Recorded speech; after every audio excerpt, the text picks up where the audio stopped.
Good morning, good afternoon, good evening, wherever you are in the world. Welcome to the Thai Social Entrepreneurship Special Interest Group Launch Forum.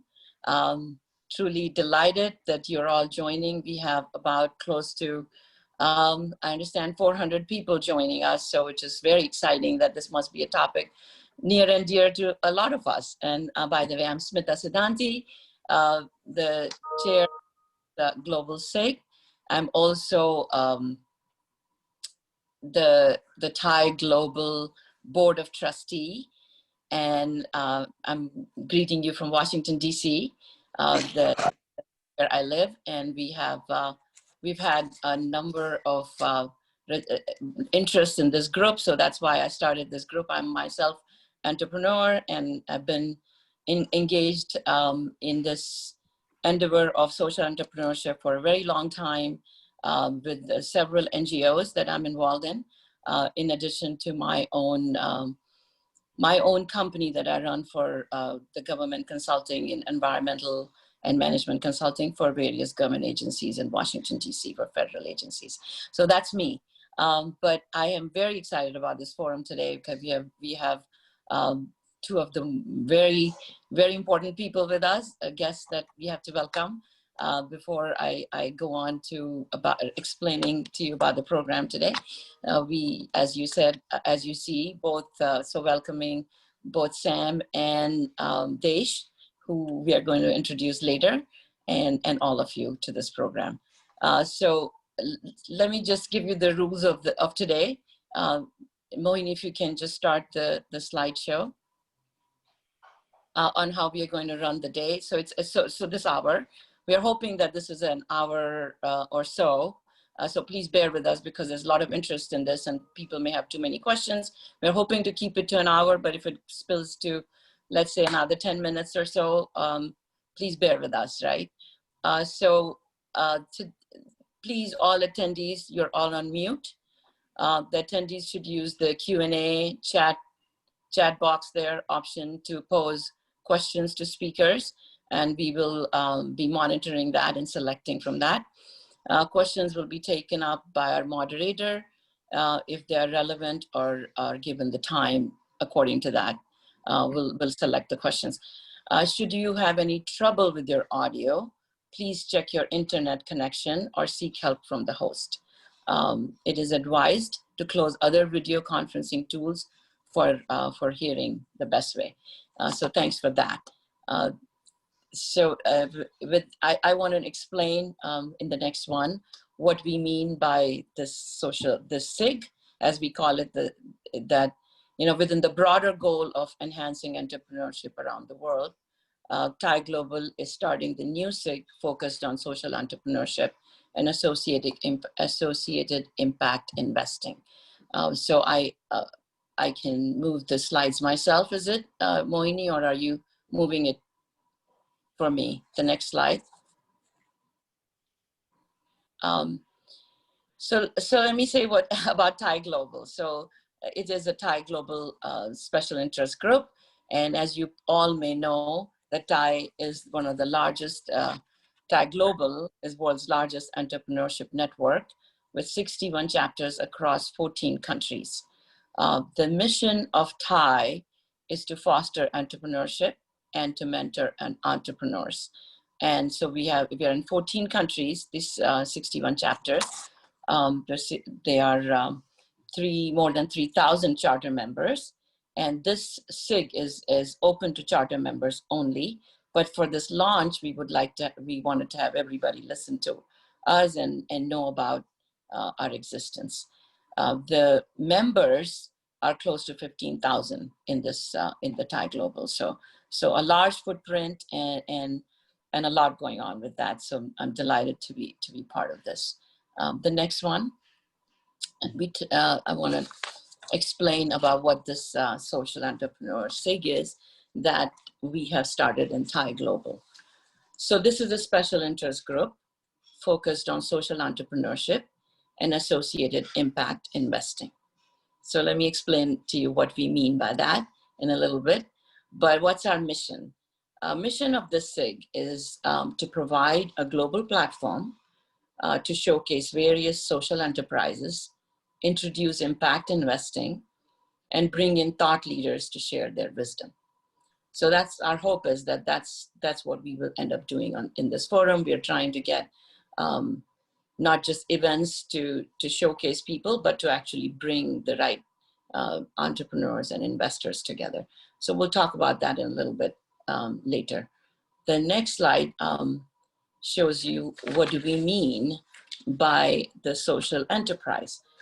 So in reality, the social and what we mean by the entrepreneurship, this is an approach. The social entrepreneurship is an approach by individuals, groups, startup companies, or entrepreneurs in which they develop, fund, and implement solutions to social, cultural, or environmental issues. Social entrepreneurship harnesses the power and potential of businesses and enterprises to create both impact and profit. The term social entrepreneurship is often also used to describe the problem-solving mindset of addressing local and global problems, with a business approach of identifying specific markets. The concept may be applied to a wide range of organizations, which vary in size, aims, and beliefs. For-profit entrepreneurs is typically, they measure performance using business metrics like profit, revenues, and increase of stock prices. Versus the social entrepreneurs, however, are either nonprofits or they are a blend of for-profit goals with generating a positive return to society. Therefore, there are different metrics, which we are going to talk about. The social entrepreneurship typically attempts to further broader social, cultural, and environmental goals, often associated in areas such as climate infrastructure, sustainable development, healthcare, education, technology access, and others.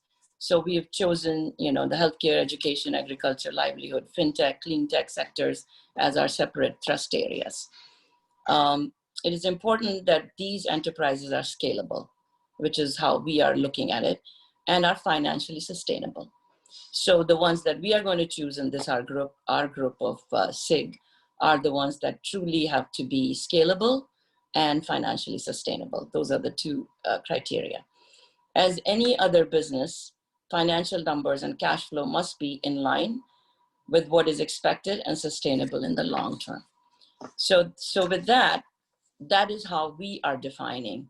And we all know there are several ongoing efforts in this direction from individuals, investment, and universities, and large corporations. For example, Microsoft launched the Global Social Entrepreneurship Program, which supports social impacts, startups, and technology, connections, and grants, so they can focus on bringing the big vision to life.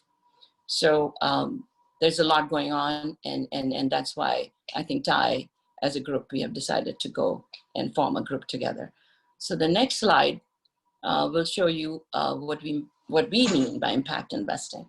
So it basically refers to investments made into companies, organizations, and funds with the intention to generate a measurable, beneficial social or environmental impact alongside a financial return. So, so we want to be particular about what we mean by impact investing, that it has to have a financial return. The impact investments provide capital to address social and or environmental issues.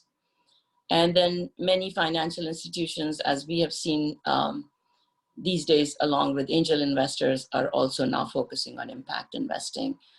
For instance, we have seen recently the big institutions like Goldman Sachs and even BlackRock, they have their ESG investing, and they have decided a certain percentage of the investment needs to go in that direction. So that's been a good change, and I think the world is looking into better solutions for things.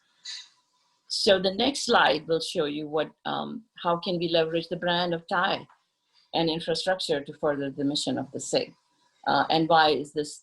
Because TIE has access to technology business around the world. as we know. It is a select group of charter members that have supposedly arrived in some form or fashion and are ready to give back to society after their substantial success. And that's the idea. And then Thai Global is the right forum to help accelerate the movement of bringing business savvy, emerging technology solutions, and investments to make thriving social enterprises. And that's our hope. So that's the direction in which the SIG is making an attempt. So the next slide will show you what we mean from our SIG point of view, from our, the special interest group. What are our goals and what are our metrics of success? So we kind of put it together here, and I hope we can make that happen. So we are here to provide a platform for showcasing the high potential social enterprises. We want to build a marketplace for the stakeholders of the impact ecosystem, spanning the whole entrepreneurs, investors, mentors, and service providers. We want to integrate the impact agenda into the activities across the chapters in the Thai Global Network, and which I just told you, 61 chapters, and it's a large network. We also are bringing capital, so we'll bring more capital into the ecosystem. There's a collaboration with Thai Angels, which will help set up impact-focused subgroups. We also are enabling the CMs, the charter members, to become better impact angels and more strategic philanthropists. So that, did I lose my camera? I guess not. And so, so with that, we also want to facilitate more social entrepreneurs to emerge into the ecosystem. So that's our metric of success. I'm hoping that we will see in 1 year where we go. So how can Thai members engage? So all of you who are here, and if you're not members of Thai, please become members of Thai in your chapters. But how can you engage if you're interested in this SIG? You can let us know your expectations, kinds of programs you'd like to see, frequency of events, etc. Let us know how you wish to contribute in terms of investments, philanthropy, mentoring, connecting to funding sources, connecting with the government for scaling and technology or partners, either way. Right, so if you are interested in all this or any of this, write to me or write to our the SIG members, the committee members who I will introduce for our social entrepreneur SIG. And we have created a Gmail called thai.sig@gmail.com. So we'll be monitoring that, and that may be probably the best way to do that. So our whole executive committee can monitor. So let me introduce my executive committee here, which I'm very delighted, esteemed group of people who have joined forces with me to make this happen. And they're all members of Thai, charter members in various different chapters. So of course, I'm leading this group as the Thai Global Chair. Dr. Ganesh Natarajan, who is from Pune. He is a founder and chairman of 5F World, a platform for digital skills and digital reengineering. He's also chairman of Pune City Connect and a board member of AVPN, SVP International, State Bank of India, and Hinduja and Principal Groups. He has received the Distinguished Alumnus Award of NI Thai and IIT Bombay. 2 case studies on his work has been written and taught at ISB IIM Bangalore and Harvard Business School. Very accomplished, and thanks Ganesh for being part of it. And you will hear from Ganesh at the end of this later in the program. Jayesh Prakash comes to us from Singapore, and Jayesh is a co-founder of Sony Entertainment Television, 4 ICs, 4 investment committees of Avishkar Capital Impact Funds. He's been advisory board to Akan Jyoti Eye Hospital. He's an angel investor via Angel List and India Angel Network. He's a published author of What Shall We Do with All This Money? So if there's a lot of money, he knows what to do with it. Inspiring Perspectives on Wealth. So welcome, Jayesh, to the group. Vivek Verma is a strategic thinker, enabler with over 30 years. He's coming to us from Thai Hyderabad. He's a corporate, he has 30 years of corporate experience and now runs his own boutique consulting firm, Upsurge Global. He's a board member with Thai Hyderabad, besides being a senior advisor to the Telangana State Innovation Cell, focused on social innovation and social impact, and curator of Thai DX Hyderabad. So, so welcome, Vivek, to the group. And then Abhishek Gupta, who's Abhishek is investment director at Caspian, an Indian impact investing firm. Abhishek heads their debt business. He has helped provide debt funding to more than 150 entrepreneurial ventures in high impact sectors like food and agriculture, financial inclusion, clean tech, and education. Abhishek is also a trustee of Dwar Trust, which is a financial inclusion focus group. And lastly, Sanjay Kadaveru, who's been very influential in getting this SIG together, as well as getting both the speakers today. So Sanjay, thank you very much for all your contribution. Sanjay is a founder and president of Action for India, an initiative to help social entrepreneurs in India overcome barriers to scale and achieve greater impact at the bottom of the pyramid. Earlier this year, the organization launched an AFI promoted Social Entrepreneurship Accelerator at IIT Hyderabad. Sanjay is also a co-founder at 3I Partners, an AFI affiliated impact investment fund. And Sanjay will be moderating the session with the speakers, who I'm highly honored to be introducing, and honored that they're part of our today's session. So let me tell you what's going to happen here. I'm going to introduce the speakers from here, and then Sanjay will moderate the session with them. They both will speak, and then Sanjay will take the question and answers and moderate a session. And then Ganesh will come and talk about how we are going to collaborate, how we want to collaborate going forward with all of you and with on this forum. So and then I'll end the forum. So that's the day, that's the hour. So let me introduce you, and I think Desh needs no introduction actually for all the people who are on the call, I am sure. But Desh is Guru Raj Deshpande. We all know that he has done a lot, and he's been with the Thai family for the last 30 years, almost one of the founders of Thai. So Desh is a trustee of Deshpande Foundation, along with his wife, Jayashree. Desh is the president and chairman of Sparta Group LLC, a family investment office. Just about Desh, that I have known Desh for last almost 30 years. So I'm very delighted that you're part of it. Dr. Deshpande has pursued an entrepreneurial career for the last 3 decades. He was involved either as a founder, a founding investor, or chairman of several companies, including Cascade Communications, Sycamore Network, Coral Networks, Tejas Networks, Cimarron, and on and on. So I wouldn't go into all of that. But Dr. Deshpande lives in Boston, serves as a life member of MIT Corporation, and his support has made possible MIT's Deshpande Center for Technological Innovation. The Deshpande Foundation strengthens ecosystems that create significant social and economic impact through entrepreneurship and innovation. And that's been his forte. Leveraging the experience gained at MIT Center, Deshpande Foundation has facilitated the setup of other centers.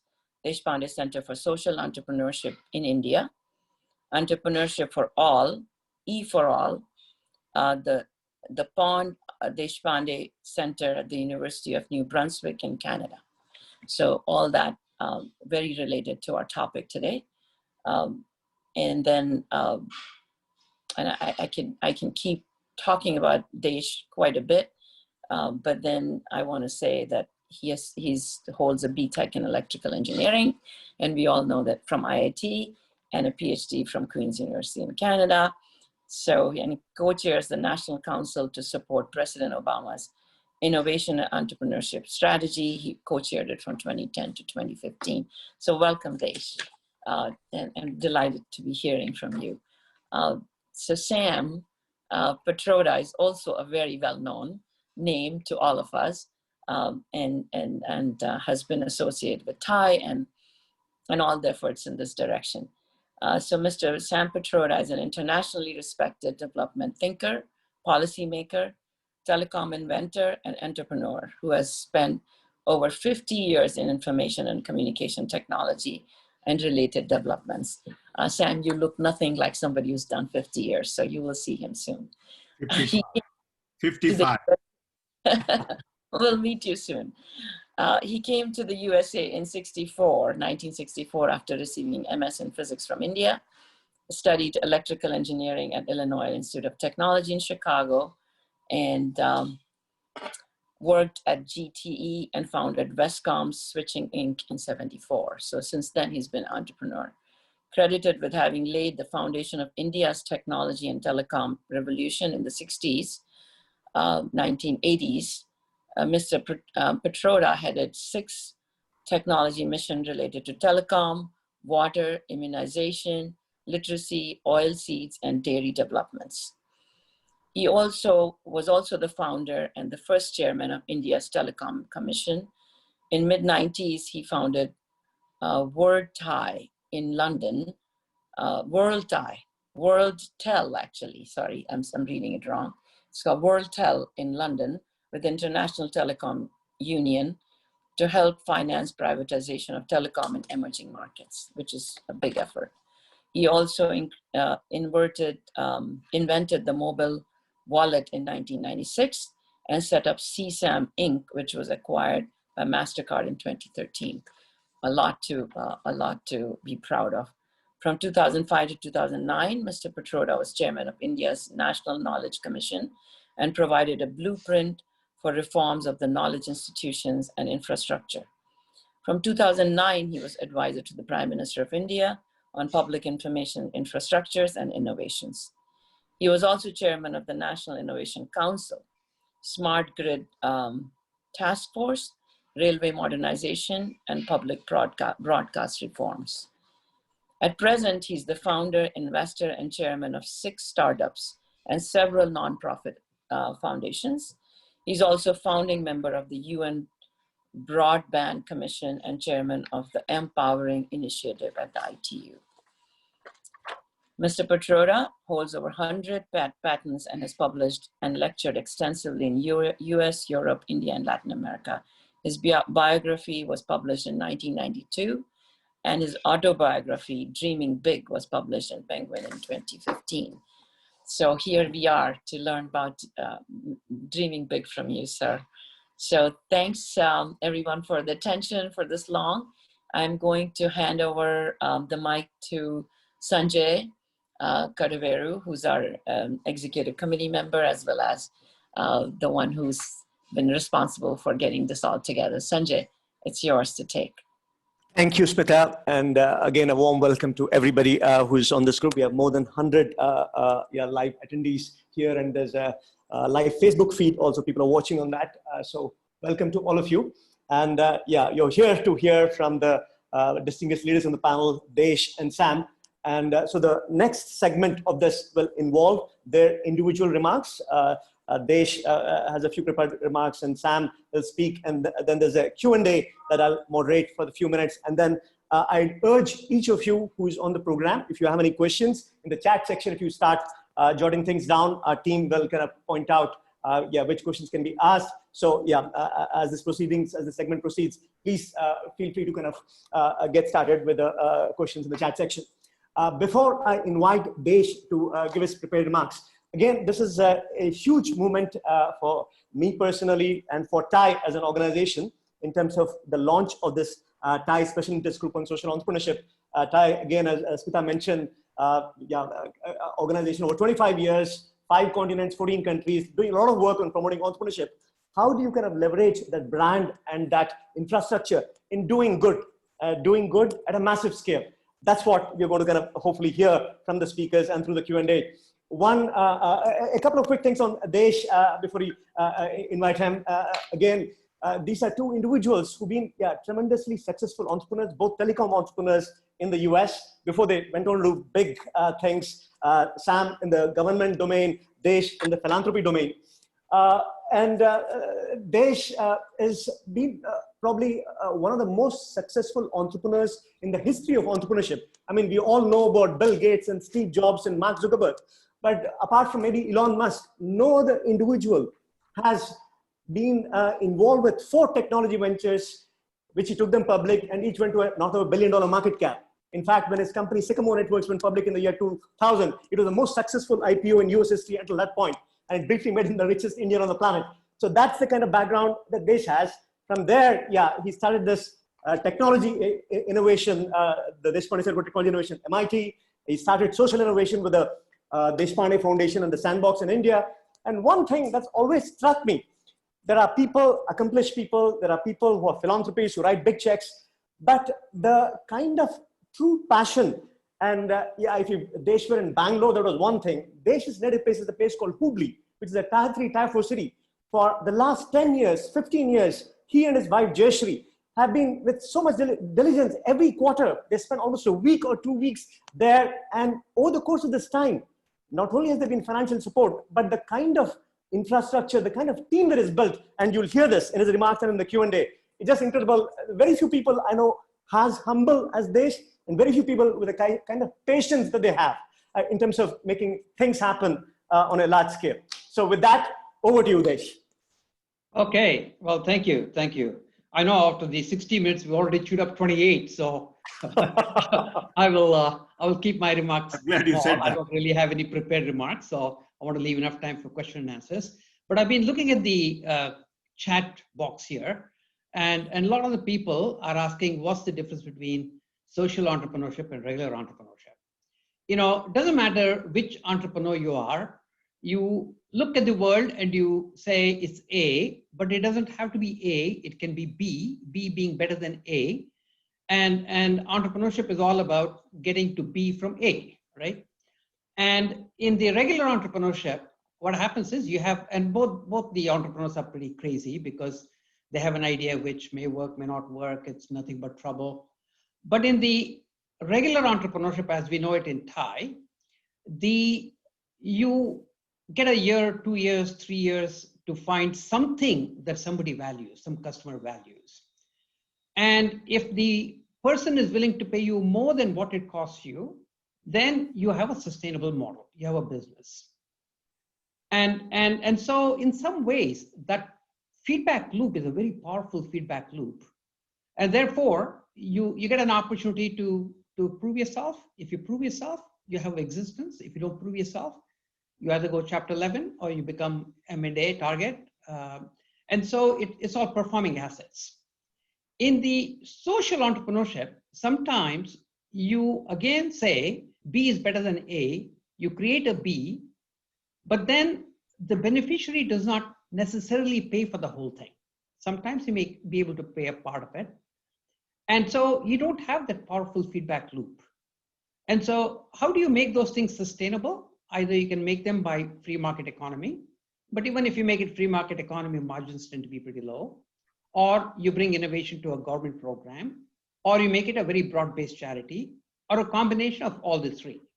But because you don't have that feedback loop, you have to be extra diligent in making sure that what you're doing is really impactful. And so, but in both the cases, it's the same thing, I think. It's really creating a value that costs more than what it costs to bring that intervention, and making sure it's sustainable, and finding good methods to make it fund it and grow it so that you can actually bring about a systemic change. Is that it, Desh? Yeah. Okay, we'll come back to you. We've got lots of questions lined up. And next, I'd like to invite Sam. And again, a quick couple of comments. Sam has been my mentor, and it was a chance interaction with him at a conference that Smita's husband, Ashok, organized at it was the IIT Alumni Conference in Washington, D.C. 15 years ago. There was a chance interaction with him, and that led to a series of conversations about how to involve the youth of India in the nation building of India. That went through several iterations and finally led to me starting Action for India about 8 years ago. Desh is a bundle of energy. He is in his late 70s. He survived cancer. He has survived 2 quadruple bypass surgeries, but he always surrounds himself with young people, and the kind of energy and enthusiasm that he kind of pass on to the youth of the country is amazing. He's been the honorary chairman of Action for India since inception. He's been a speaker at every one of the last 8 AFI annual forums, and the work that he's done in telecom, in government, with his work with being a National Innovation Council chairman, the National Knowledge Commission chairman, who was an advisor to 2 former Indian prime ministers. So with that addition, over to you, Sam. Thank you, Sanjay. Dear friend Desh, Sanjay, Smita, distinguished officers of the Thai Global, friends, greetings from Chicago. It is indeed a special privilege for me to be here with Desh and others to really talk about social entrepreneurship. Today is October 3rd. To me, the greatest social entrepreneur ever lived was Mahatma Gandhi. Yesterday was his 151st birthday celebration. Many of us were busy with lots and lots of Zoom calls all over. And it was good time to remember again what Gandhiji stood for. He delivered freedom and empowered the entire nation. His currency was not money. His currency was different. So he was also a social entrepreneur, but of a different type, who did not have financial currency. His monetization value cannot be judged. So what he did basically, he worked for independence, freedom, democracy, inclusion, diversity, truth, trust. And these are the very important concepts in any social entrepreneurship. Even today, all of those values really mean a lot in business.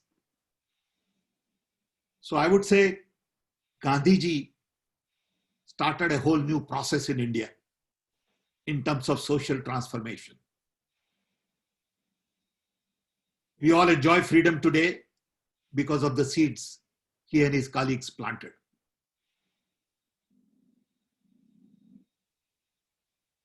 I can go on and on about Gandhiji. Yesterday we had a very good session with Rajmohan Gandhi for about 90 minutes last night. And he brought in some very interesting points about what is happening in the world today in terms of nationalism, populist movement, and how these forces are hijacking democracies all over the world, undermining real nationalism with narrow view of the nationalism, undermining freedom, freedom of express, undermining institutional autonomy. And I think these are very serious issues for any social entrepreneur going forward. Like Sanjay said, I got involved in Action India just by accident because I met a bunch of young people at a conference 15 years ago. Sanjay was one of those bubbling young men and he wanted to do something. So I said, Sanjay, let's do this. And I must say that he has been able to hang in there. He has built Action for India as an organization. He has worked very hard. And for the last 8 years, as he said, he has been able to hold this major conference. I attend those and I'm proud of what he has been able to do.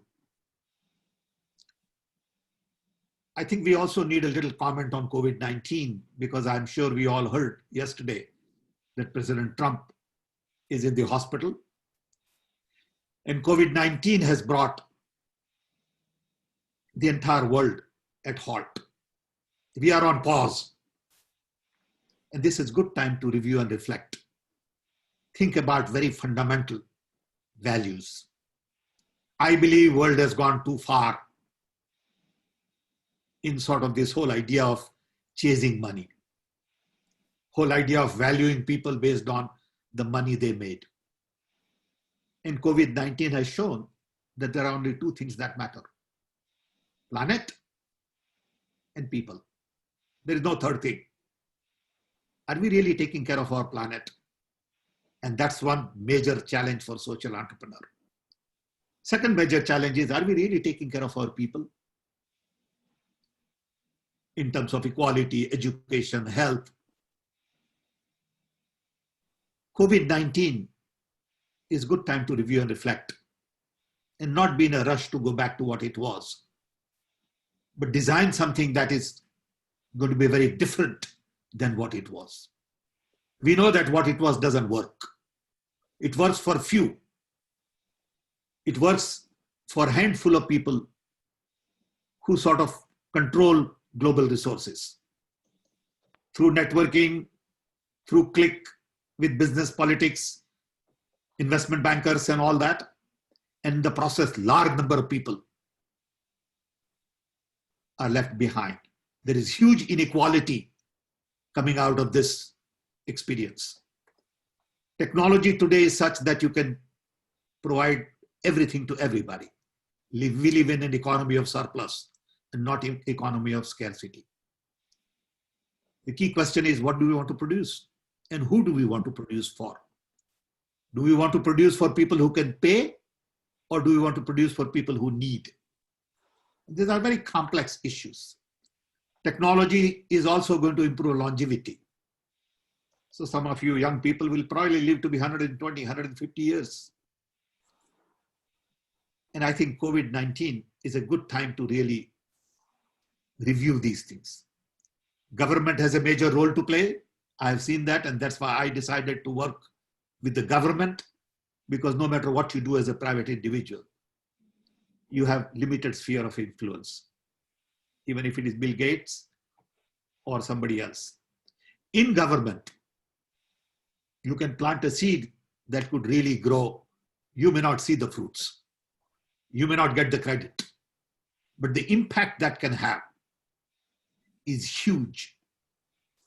So social entrepreneurs must work with government. And I really appreciate TiE Global's initiative to launch this, to bring social entrepreneurs together. And I think we need to really extend the definition of social entrepreneurship, which also affects the issues related to monetization. I'm a big believer in hyperconnectivity. Hyperconnectivity to me brings three things: democracy, democratization of knowledge, democratization of power, democratization of individual initiatives. Decentralization, localization is more important than globalization. Local talent, local capabilities. And third, demonetization. Uber has shown how transport can be demonetized. Sort of retail has been demonetized in many ways. You look at stock trading has been demonetized, and pretty soon energy would be demonetized. And what are the implications of demonetization? So these are the issues we should be talking about. Thank you. I don't take much of your time. I know we have taken a hell of a lot of time, like this. Not as much as the organizers, so you're all good, Sam. Stop it. Thank you. Thank you. So now, a few questions with Desh and Sam. And again, I urge all the participants, if you have a question, we are looking at there's a chat section here. Just jot down your questions and we'll pull you into the conversation. Are you going to read it for us, or you want us to look at chat section? No, I'll read it for you. First, there are a few questions I'm going to be asking. That will be helpful. Yes. So you select. Fine. Sure. First question to Desh. Desh, you've again been a pioneer in coming up with new models of social development, be it the sandbox model in India, you had it in Canada, and the E for All model in the US, initially in Massachusetts, now you've expanded to Colorado, and you've got a big ambitious plan in terms of taking to 300 centers in the next 5 years and so forth.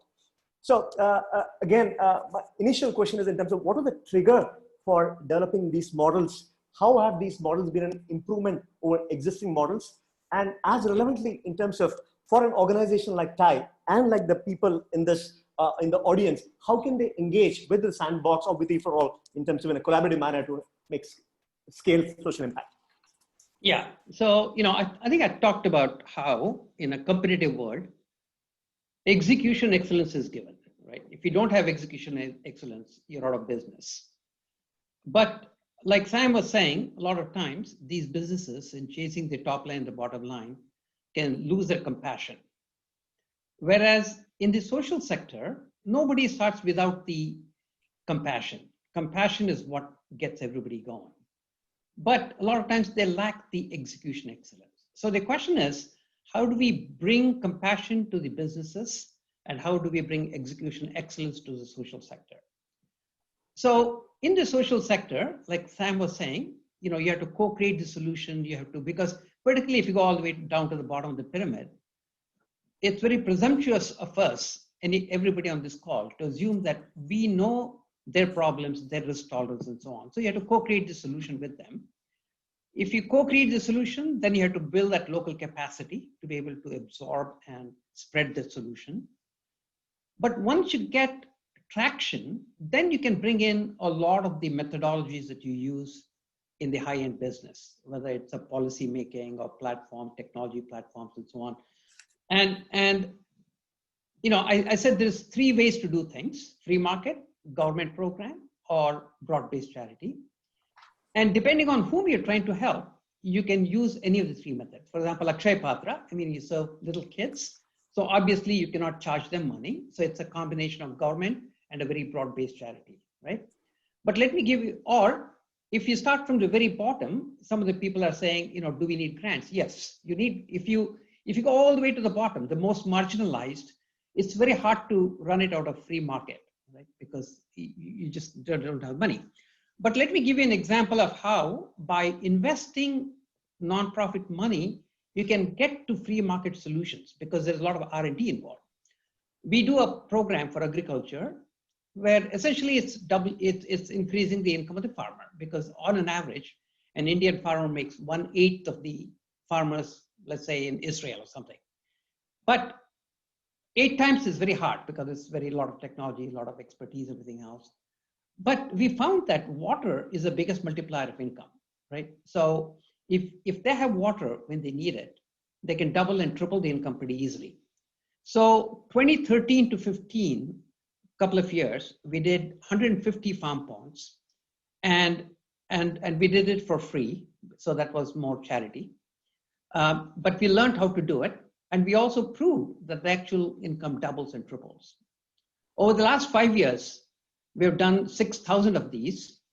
And the average cost of a farm pond is about 80,000. Farmer pays 55,000. We pay 25,000. We meaning us and other donors. So we've done 6,000 of those. So beginning December, we're launching a program for 100,000 farm ponds, which is an 800 crore program. The farmer actually gives upfront 20,000, and then he gets a loan for 60,000. And we work with the farmer for the next couple of years to make sure that he does make more income and return it. Now, when it gets to be a large program like that, we get opportunities to bring in a lot of the technology and so on. For example, there is a satellite that goes around India clicking photographs every 5 days. And it's been doing it for the last 10 years.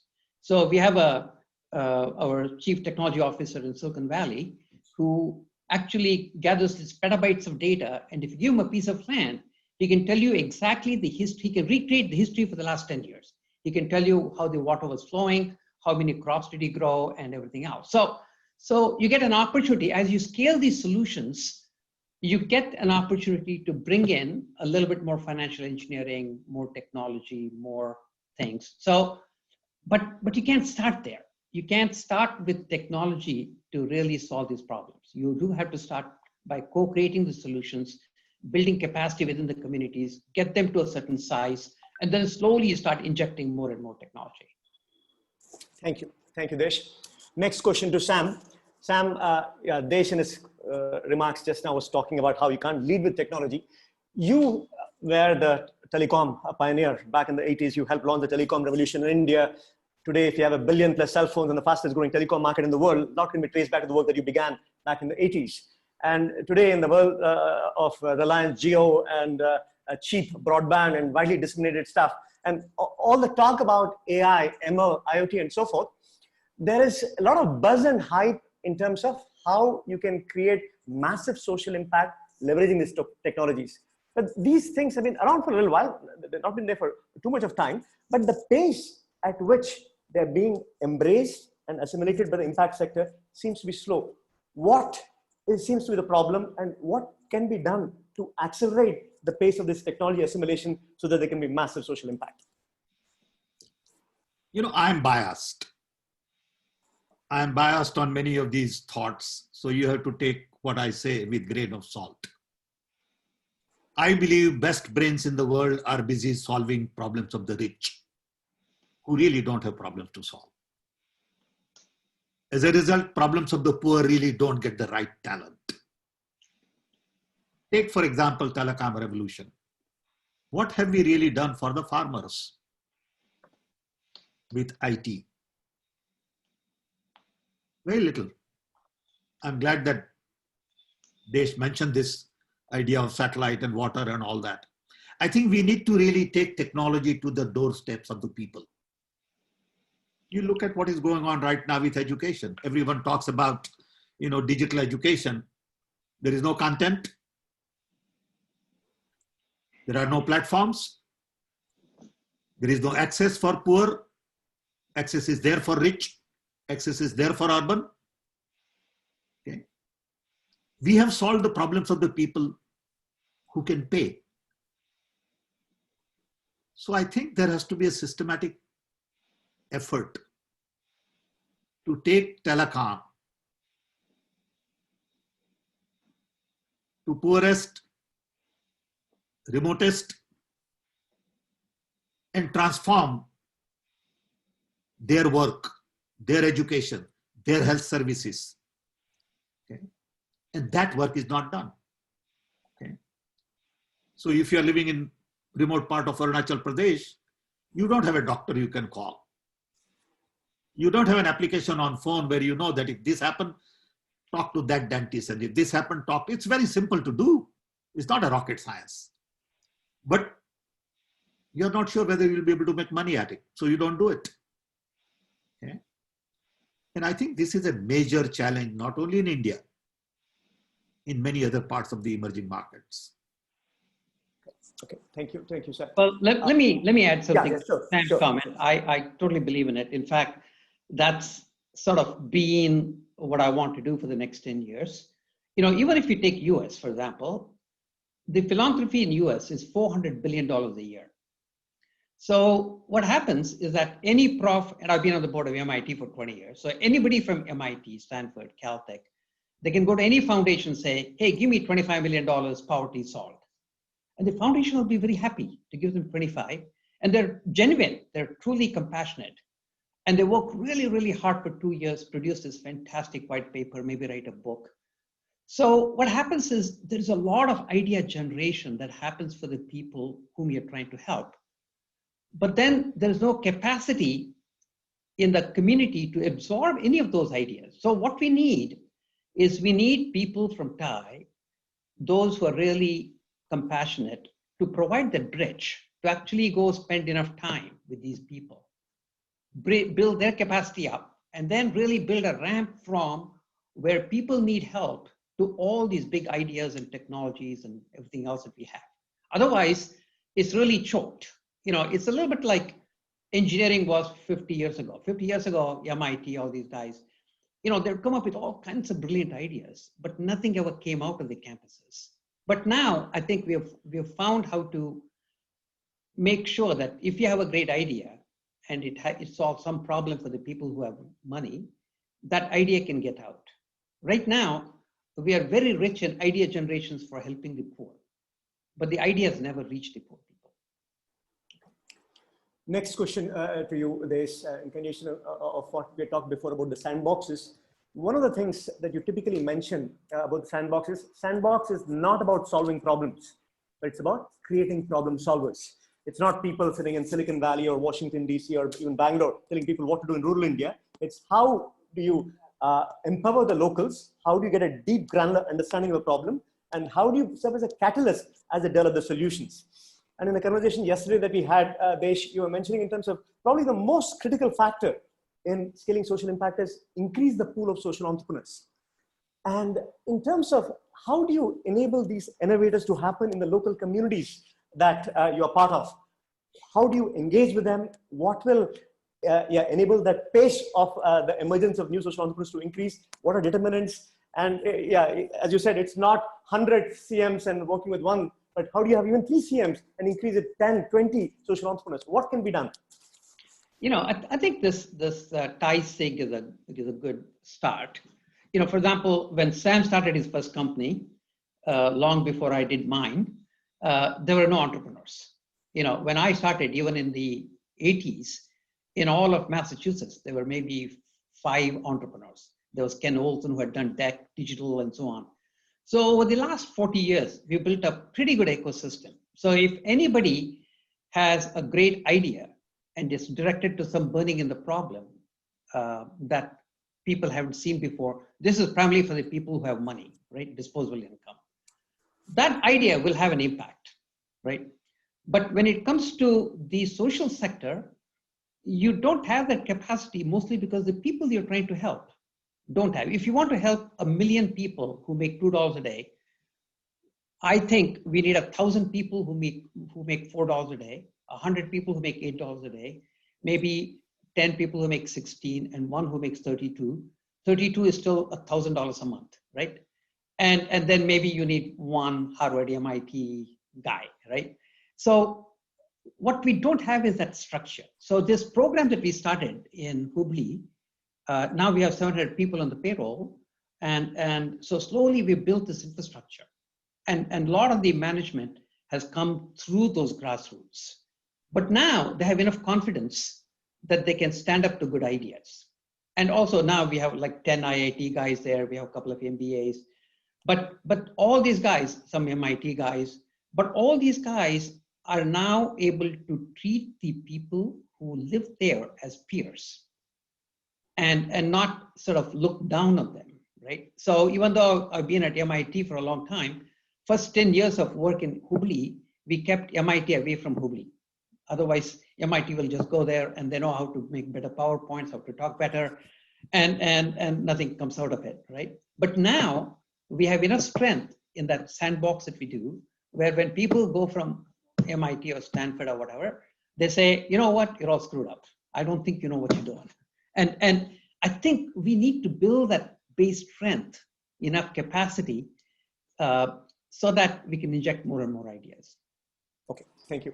One last question from me, and the rest will take the questions from the audience.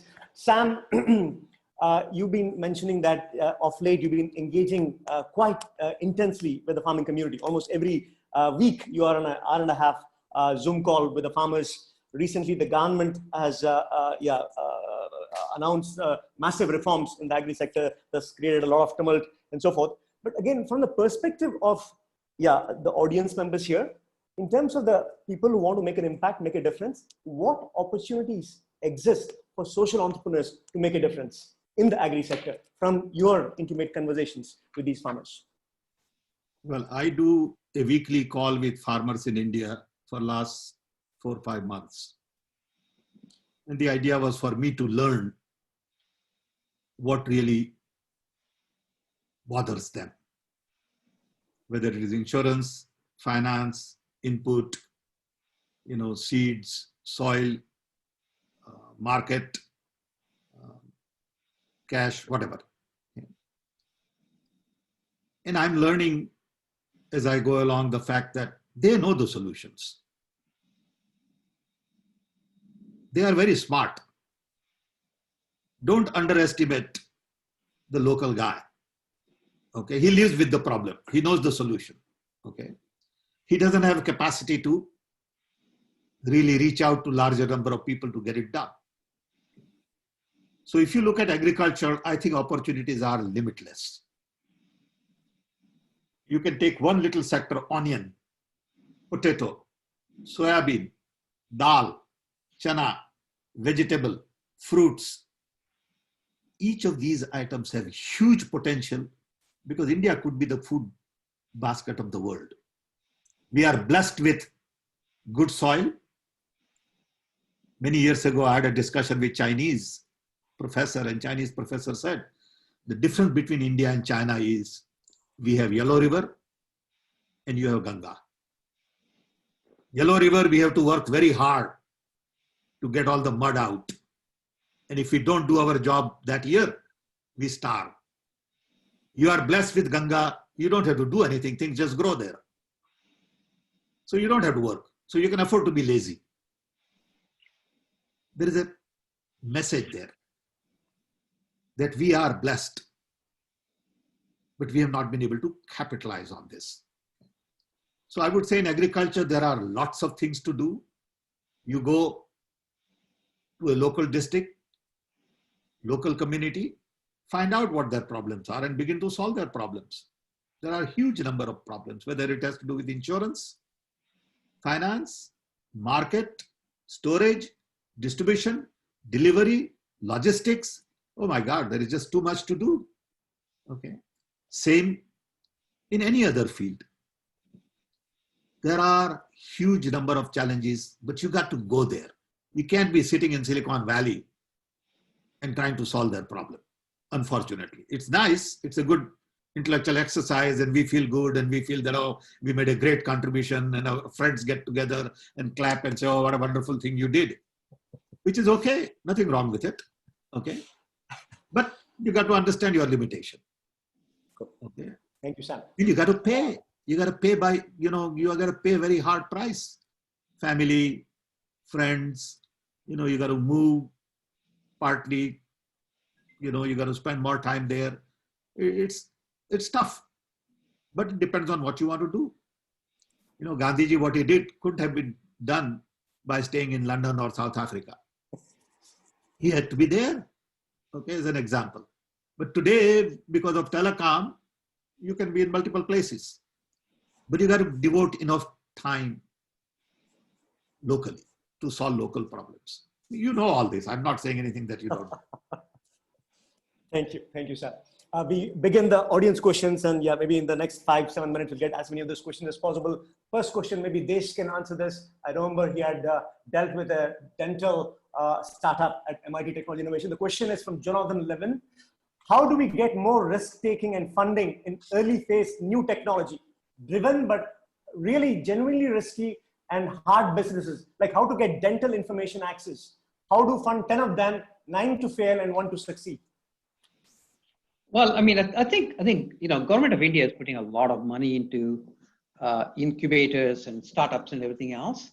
So it's just like anything else. I mean, I think, like Sam was saying, you cannot have people sit in either Silicon Valley, Boston, Bombay, Delhi, and try to solve the semi-urban problem. There's 1.4 billion people in India, out of which about 400 million people live in big cities and 1 billion live in semi-urban and rural. If you want to solve the semi-urban and rural problems, you have to be in one of those places. You have to be close to the customer. And that's what we're trying to do. We have built a incubator with 100,000 square feet of pretty nice incubator. And we welcome all the people who want to solve problems there. We've had people there from Stanford and MIT and everything else, but unfortunately, they're still a little too focused on technology as opposed to the market and the needs. Because, I think you have to understand the customer. You can't do a successful business before you really understand the cost constraints that these people have are so intense that just technology will not solve it.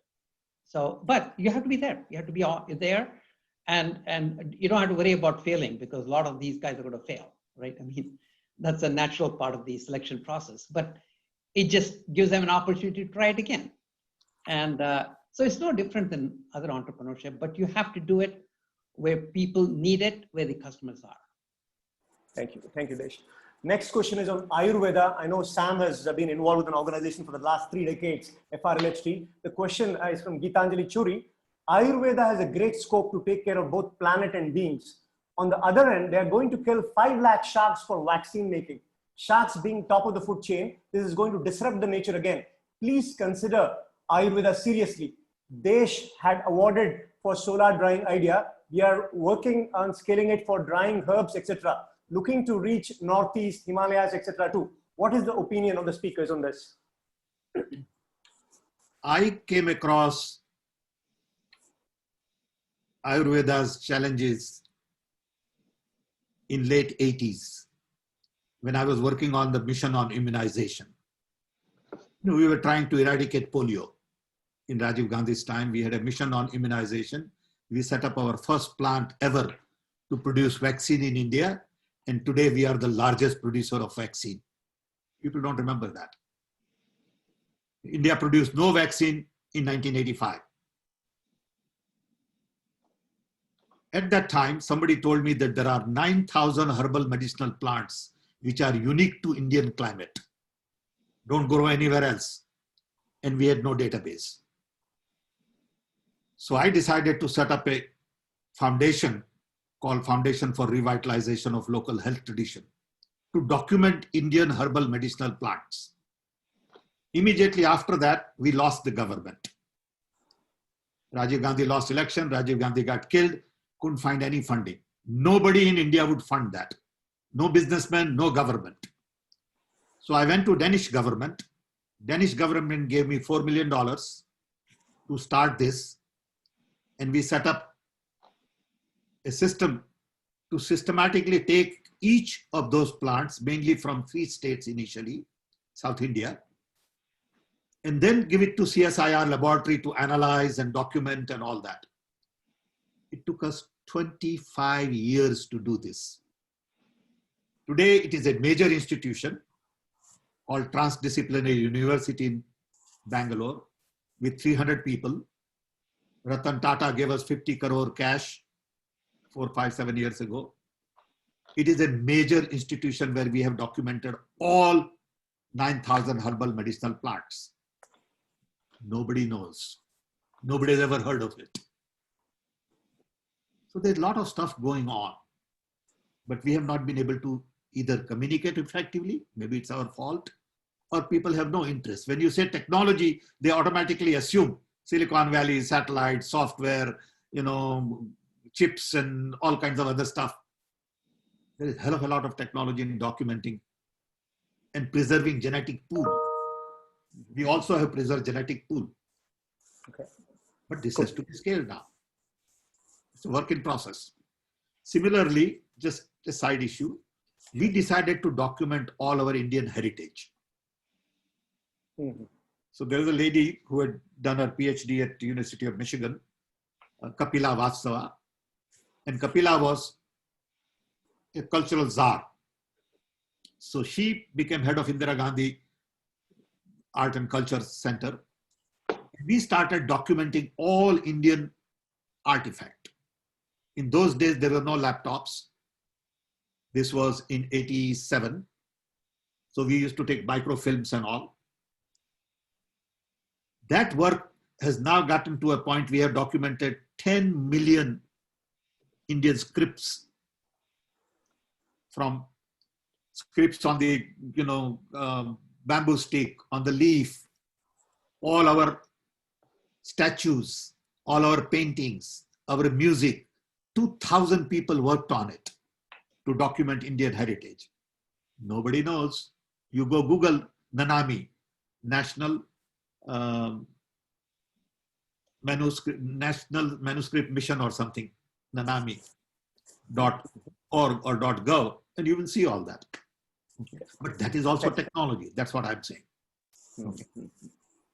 Thank you, sir. Desh, do you want to add anything to that, the Ayurvedic thing that?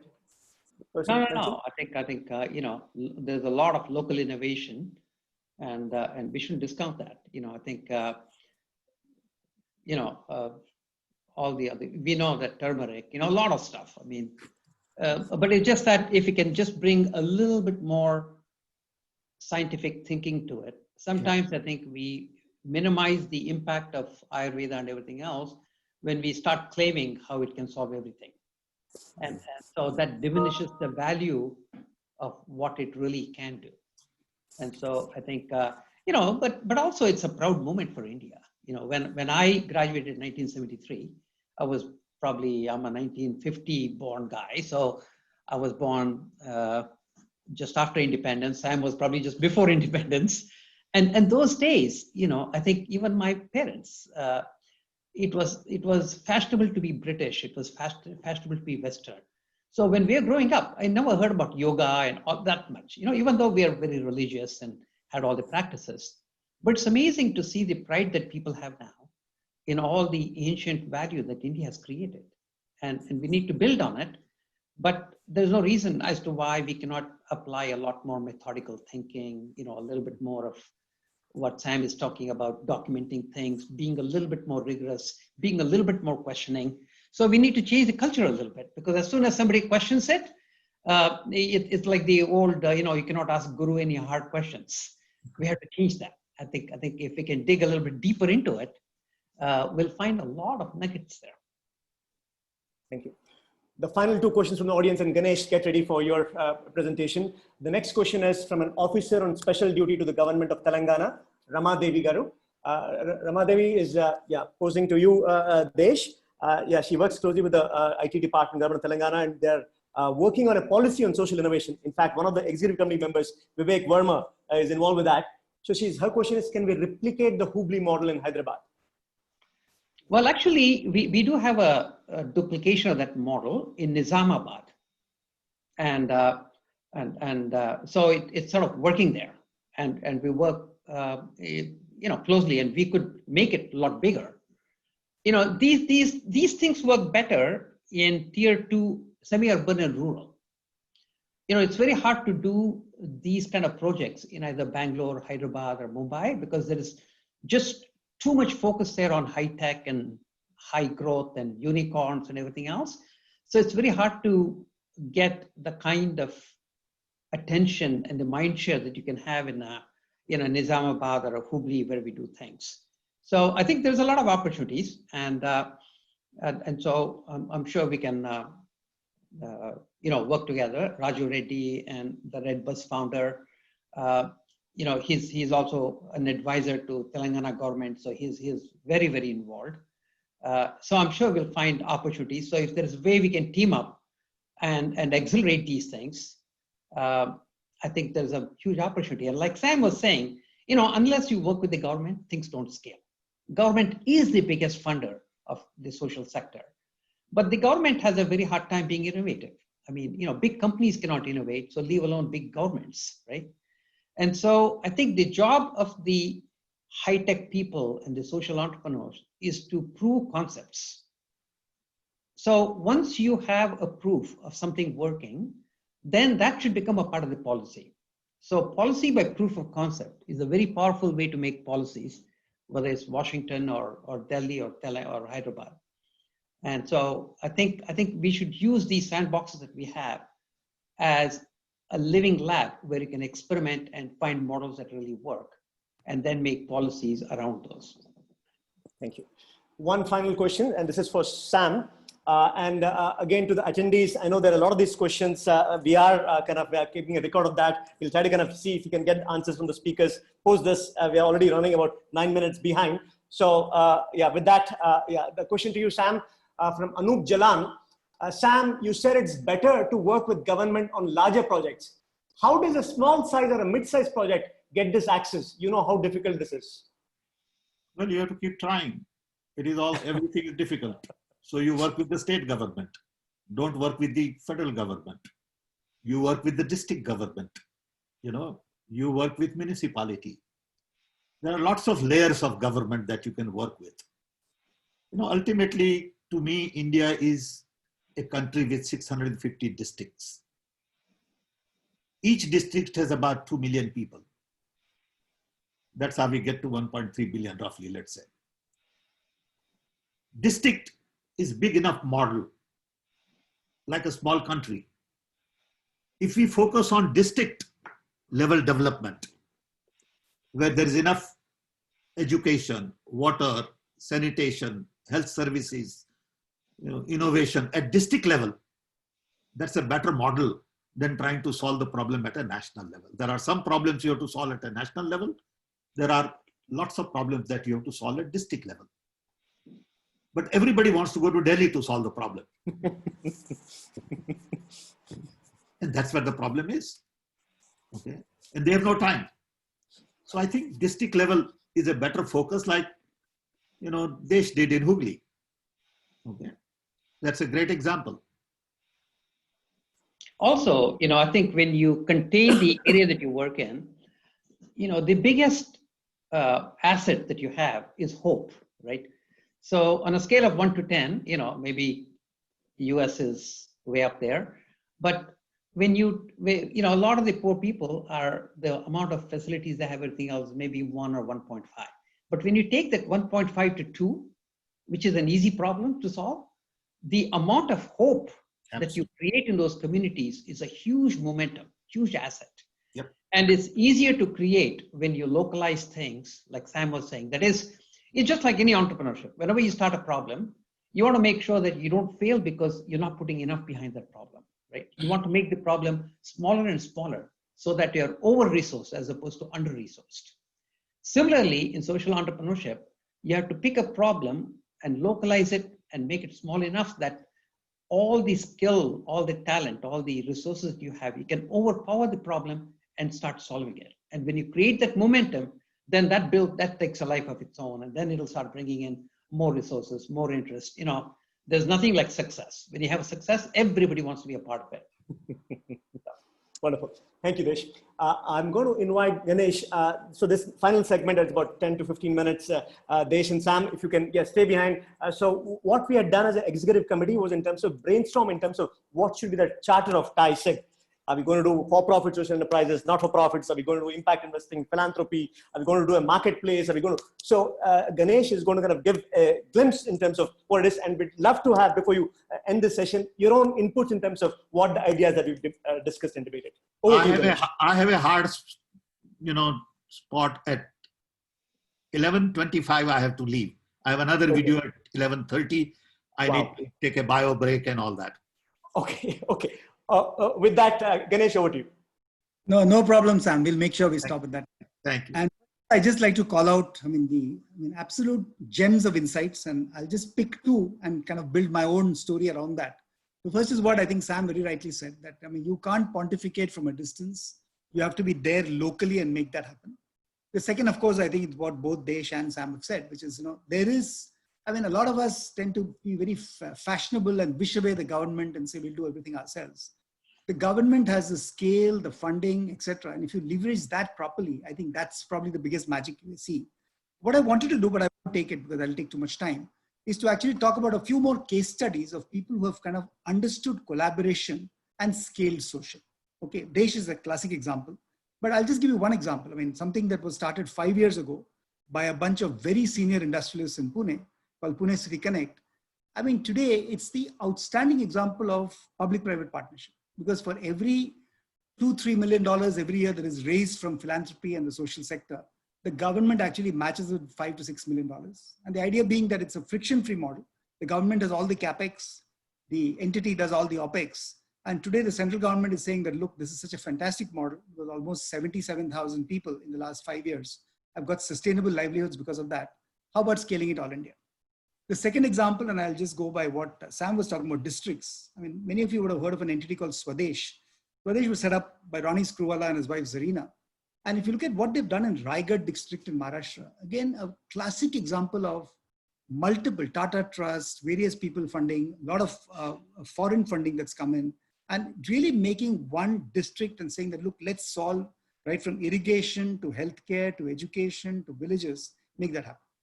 The third example, of course, is Safina Hussein's Educate Girls, which some of you may have heard of. Safina, to my mind, is probably one of the best social entrepreneurs in scale in the country. And what she's really done is made sure that, she's worked with the local government. She first took a little place called Pali in Rajasthan, and now it's all of Rajasthan, all of Madhya Pradesh, all of Uttar Pradesh, tough states to work with, as I'm sure people who understand India will know. But the goal is that every rural girl child who's out of school must be tracked and put back into school. And the goal is to have actually 17 million of these in the next 3 years happen. What it needs, obviously, and this is why I'm coming to the point of the SIG, that whether it's these three examples of what Jayesh is very strongly working on, which is the Akhand Jyoti Eye Hospital, which is eradicating bilateral blindness in Bihar. What Vivek is working on, which is Gunj. Many of you would have seen the work that Anshu, Magsaysay Award winner, has done with Gunj in terms of disaster relief and circular economy. And of course, the Center for Sustainable Development, also in Telangana. So all these are examples where people have found that the golden mix of philanthropy, corporate, social sector or civil society and government can make that scale happen. So first, you very clearly have to define scope. And I think you heard that very well articulated by Desh in the Hubli experiment, and then see how to make that happen. So what are we here to do? What are we trying to do? I mean, we all realize that we can anchor this on the UN Sustainable Development Goals. Most of you in the social sector would know that, look, at the end of the day, number 1 and number 2, which is no poverty and zero hunger, are what we have to do in India. And I live in India, so I can tell you that it's still a very, very clear problem that COVID is now accentuated for us. But whether you choose quality education, which is goal number 4, or goal number 8, which is decent work and economic growth, what I'm most fascinated about is the power of goal number 17 of the 17 goals, which is partnerships. And I think TIE is in an extremely great position where we can make these partnerships happen. Whether it's partnerships from the US for India, partnerships in the US for US itself, where there's a fair amount of work that's happening with Black Lives Matter and so on and so forth. But I think that's really what we should try and do. And my own goal is, in fact, I think all the 6 of us who are part of the executive committee of the SIG, we want to see that happening. Now, whether that's through impact investing, whether that's through grant funding, it doesn't matter. I mean, I mentioned Safina Hussain, and I'll try and get Safina in maybe in the next next meeting that we have. So she can tell you how she's raised $100 million plus just by articulating the theme extremely well and talking about it extremely passionately. Whether it's TED Talks, universities in the US, universities in India, and we need to make that happen. And I think TIE can help in taking maybe 10 amazing social models, which have the potential to scale and make that scale happen. So we'd like every philanthropist amongst you. I've seen a lot of the questions on the chat line saying, okay, I mean, can I talk to somebody on social entrepreneurship? So every potential impact investor, grant giver, philanthropist, corporate, and social entrepreneur to come on a platform together. And we are creating that platform. And maybe within a month, we'll talk to you about the platform in more detail and start showcasing entities who could either mentor you or you could support. So I think that's the basic goal that we're out to accomplish. And we'd love to continue to have the help of very, very enlightened people like Sam and Desh and so many other people, but look forward to making this happen. And with that, back to you, Smita. Great. Thank Well, you. everyone, for bearing with us for the delay. But since it's our Smita, just one minute. Sam was going to leave, he said. Oh, Sam. So, That's all right. We still have time. I'm going to close it. okay. But I definitely want to say to Ganesh, thank you for taking the leadership. We appreciate what you are doing, and we are always available. Whatever help we can give, you know what needs to be done. You all have spent a lot of time on this. So we are all with you. We wish you all the best. And I'm sure you'll succeed. Thank you so much, Sam. Really, really very I just want to echo Sam's thing. Unlike in the social sector, you want to bring about change. You want to bring a systemic change.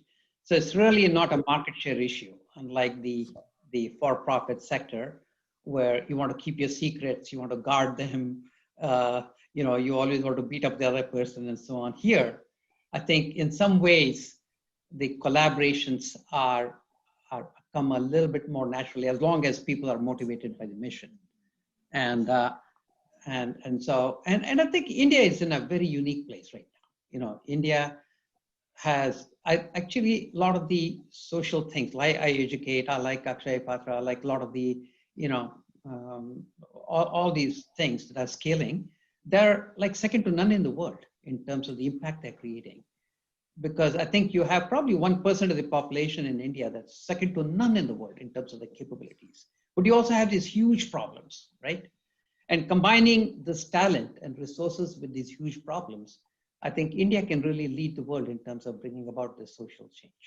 And, we all very much look forward to it. and encourage more and more people, all the people on the call, to get more involved with this sector. Thank you.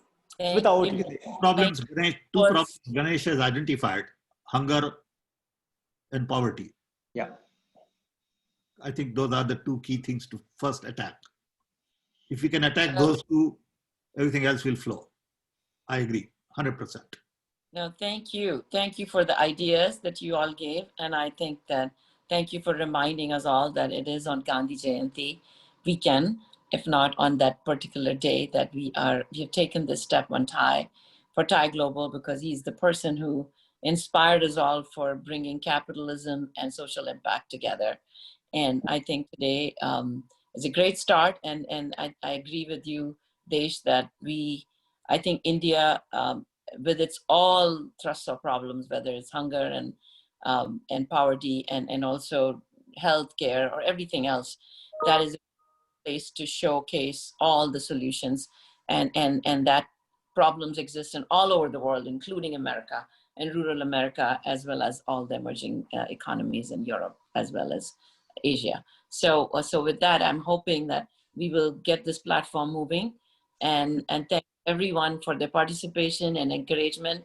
This was our launch, so we had to go a little more deeper into explaining what this platform is about, and look forward to working with all of you and getting guidance from people like you, Desh and Sam. Thank you for your time and your patience with us. So thanks again to my executive committee and all the audience. Have a wonderful day and look forward to working. Good work. Keep up the good work. Thank you. Thanks. Great start. Thank you, Sam. Thank you, Desh. Bye-bye. Thank you. Thank you very much, Sam. Thank you, Vivek. Desh. Thank you. Thank you, Vivek. Thank you. Thank you. Thank you. Thank you, Sanjay. Thank you, everyone.